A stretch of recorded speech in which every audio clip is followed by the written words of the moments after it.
ایک دن حضرت عثمان غنی رضی اللہ تعالیٰ عنہ نے نبی کریم صلی اللہ علیہ وآلہ وسلم کی دعوت کی۔ جب نبی کریم صلی اللہ علیہ وآلہ وسلم حضرت عثمان غنی رضی اللہ تعالیٰ عنہ کے گھر کی طرف تشریف لے کر جا رہے تھے تو حضرت عثمان غنی رضی اللہ تعالیٰ عنہ نے آپ صلی اللہ علیہ وسلم کے پیچھے پیچھے چل رہے تھے اور آپ صلی اللہ علیہ وسلم کے قدموں کی تعداد گن رہے تھے۔ سرکار دو عالم صلی اللہ علیہ وآلہ وسلم نے جب اپنا چہرہ مبارک انور موڑ کر یہ معاملہ دیکھا تو مسکرا کر پوچھا، اے عثمان، کیا کر رہے ہو؟ حضرت عثمان غنی رضی اللہ تعالیٰ عنہ نے جواب دیا، یا رسول اللہ صلی اللہ علیہ وآلہ وسلم، میں آپ صلی اللہ علیہ وآلہ وسلم کے قدم گن رہا ہوں تاکہ میں اتنے غلام آزاد کروں۔ دعوت ختم ہونے کے بعد حضرت عثمان غنی رضی اللہ تعالیٰ عنہ نے ایسا ہی کیا اور اتنے ہی غلام آزاد کیے۔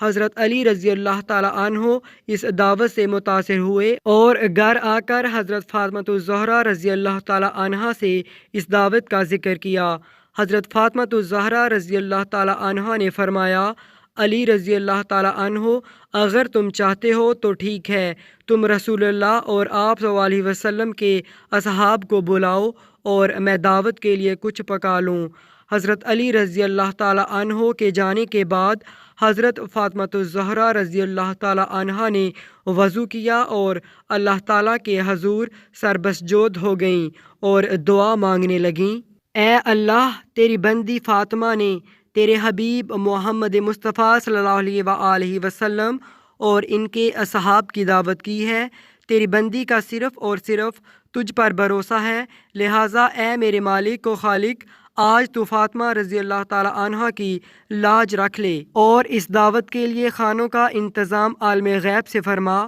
سیدہ رضی اللہ تعالیٰ عنہا نے یہ دعا مانگ کے ہانڈیوں کو چولہے پر رکھ دیا۔ اللہ کے فضل و کرم سے تمام ہانڈیاں رنگ برنگوں کے کھانے سے بھری پڑی تھیں۔ جب سرکار دو عالم صلی اللہ علیہ وآلہ وسلم اپنے اصحاب رضوان اللہ اجمعین کے ساتھ تشریف لے آئے تو حضرت فاطمہ رضی اللہ تعالیٰ عنہا نے ہانڈیوں سے ڈھکن اٹھا کر کھانا ڈالنا شروع کیا تو اصحاب رسول صلی اللہ علیہ وآلہ وسلم کھانے کی خوشبو سے حیران رہ گئے۔ جب صحابہ کرام رضوان اللہ تعالیٰ اجمعین نے کھانا کھایا تو کھانوں کی لذت نے مزید حیران کر دیا۔ نبی کریم صلی اللہ علیہ وآلہ وسلم نے صحابہ کرام رضوان اللہ اجمعین کو حیران دیکھ کر فرمایا، حیران ہو رہے ہو؟ تمہیں معلوم ہے کھانا کہاں سے آیا ہے؟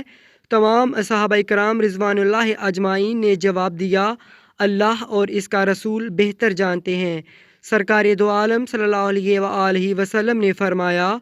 حضرت فاطمہ رضی اللہ تعالیٰ عنہا نے یہ کھانا ہم لوگوں کے لیے جنت سے منگوا کر دعوت کی ہے۔ اس کے بعد حضرت فاطمہ الزہرا رضی اللہ تعالیٰ عنہا پھر سربسجود ہو گئیں اور اس طرح دعا مانگنے لگی، اے میرے مالک، حضرت عثمان رضی اللہ تعالیٰ عنہ نے تیرے محبوب کے ہر قدم کے بدلے ایک غلام آزاد فرمایا ہے، فاطمہ کے پاس اتنی استطاعت نہیں کہ وہ غلام آزاد کرے، اے میرے رب، تو نے پہلے بھی میری لاج رکھی اور جنت سے کھانا بھیج دیا، اب تیرے محبوب صلی اللہ علیہ وآلہ وسلم جتنے قدم چل کر میرے گھر آئے اتنے ہی سرکار دو عالم صلی اللہ علیہ وسلم کے امتی جہنم کی آگ سے آزاد فرما دے۔ ادھر سیدہ فاطمہ رضی اللہ تعالیٰ عنہا اس دعا سے فارغ ہوئیں، ادھر جبریل امین علیہ السلام وحی لے کر بارگاہ خیر الانام صلی اللہ علیہ وآلہ وسلم میں حاضر ہو گئے اور بشارت سنانے لگے، یا رسول اللہ صلی اللہ علیہ وآلہ وسلم،